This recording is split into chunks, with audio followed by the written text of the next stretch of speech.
Well, hello there, happy vlogmas, and welcome back to my channel. In today's video, I'm going to be going through a recap of my first year in my healthy hair journey. Now, before we get into it, I would love it if you would hit that subscribe button if you haven't already, and also give this video a thumbs up. So where this video is coming from, about a year ago, I decided I was going to make the conscious effort to have my hair as healthy as possible. Now, just for some background, I did go natural in 2016 when I was in college, but I felt like my hair was not growing. And after doing a lot of research and watching a lot of natural hair care videos on YouTube, I realized that it wasn't that my hair wasn't growing, it's that I wasn't retaining length.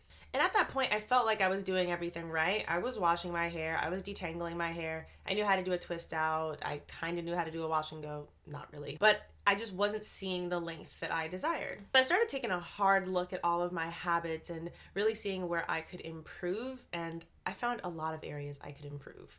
So you're probably wondering, what exactly did you change? What kind of new things did you implement to help your hair? And I'm gonna get into it right now. So the first major change that I made was I started being a lot more gentle on my hair.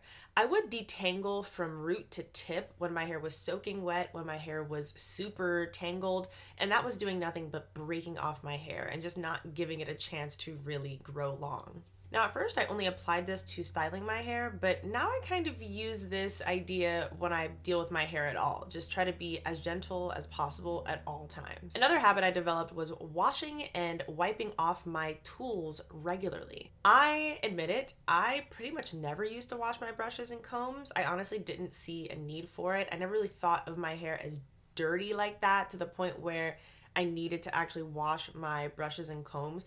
But the truth of the matter is, any bacteria, any gunk, any buildup that you have on your hair when you are brushing and combing your hair is going to end up on that comb and brush, whether or not you see it. The same goes for your flat iron, your curling irons. I know you don't obviously want to wash those, but it is good to wipe them off every now and then because they do have burnt hair and burnt skin on the barrels. The way that I like to do this is I like to just go ahead and wash my tools the night before I know I'm going to wash my hair. That way they're all dry and clean and ready for me when I go to do my wash day. Speaking of wash days, I started washing my hair more often. Now, to be completely honest with you, I don't know how often I was washing my hair. I was not very consistent with, any sort of routine. I was just kind of washing it when I felt like it. And it could go anywhere from 2 weeks to a month, maybe even a month and a half. And I think we all kind of grew up being told that you're supposed to wash your hair as little as possible, and I took that well into adulthood. Now that I've started washing my hair more often, which is at this point anywhere from a week and a half to 2 weeks, I've noticed that I don't have as many scalp issues as I used to deal with. I also noticed that my hair isn't weighed down as often because I am getting rid of the product buildup before it really has a chance to build up on my hair. Also, a mental aspect of washing my hair more often that's been really nice and unexpected is it gives me the freedom to experiment more. I can think to myself, you know what? I can go ahead and try this wash and go because even if it doesn't work out, I can just wash my hair in a couple days and it won't be a big deal. Instead of feeling like I have to commit to a certain style or worry about drying out my hair if I wash it a little bit earlier than I originally expected to. I did touch on this kind of a little bit earlier, but another thing I started doing was just being more consistent in general, being more consistent with my hair. Instead of switching things up really rapidly, considering products specifically, I'll actually give them a chance. Now, of course, if something doesn't work for me after a little bit, then I don't mind putting it to the side, but I would have like 3 different shampoos or 4 different conditioners and just kind of alternate every time I was washing my hair. And now sometimes I will swap out a product based on what my hair needs, based on the condition of my hair, but for the most part, I like to stick to the same consistent regimen, and I have seen the best results as a result.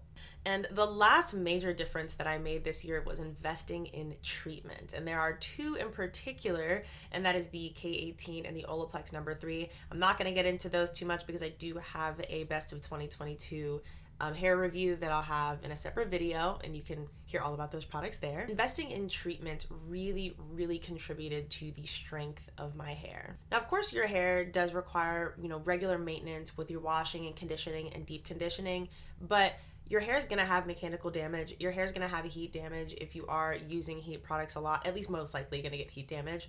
So it's nice to have these extra treatments on top of it to really treat your hair and make sure that it lives up to its maximum potential when it comes to health. Now, these treatments can be expensive, but I think that they are totally worth it. You don't have to use them very often.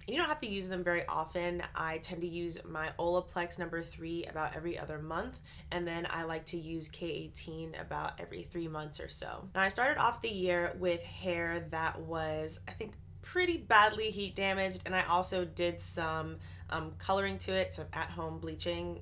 I don't think I'm ever gonna do that again.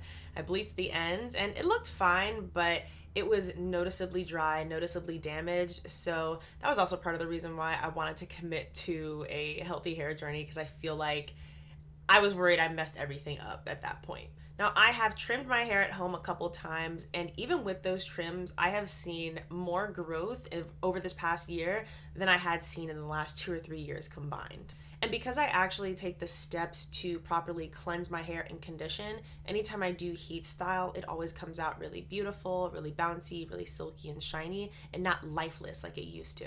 Today, I am rocking a blowout where I blow dried my hair, and then I took one of the Revlon stylers and I kind of bumped the edges and then rolled them up in some perm rods, let it cool off, and then take them down. It's kind of like a reverse hot roller type of situation, and it works really well with my hair. Now, going into 2023, what am I going to change? What am I going to adapt when it comes to my healthy hair care journey? Now, I think I'm going to go ahead and keep everything that I changed this year. I think all of those were good things all around, and I think that they all contributed to the health of my hair and contributed to me retaining length. One thing I do want to start doing more regularly is going to a professional to get trims. I don't mind doing them at home, but every time I did them, I felt like I wasn't getting all of it, and I really would just love a fresh start. Be on the lookout for my best of 2022 hair care products, because I will have that video as part of my vlogmas as well. Well guys, that wraps things up for my healthy hair care video 1 year recap. Let me know down below if you changed up your hair care regimen and is it working for you? Thank you so much for tuning in. I hope you're having a great day or night, and I'll see you in the next one. Bye.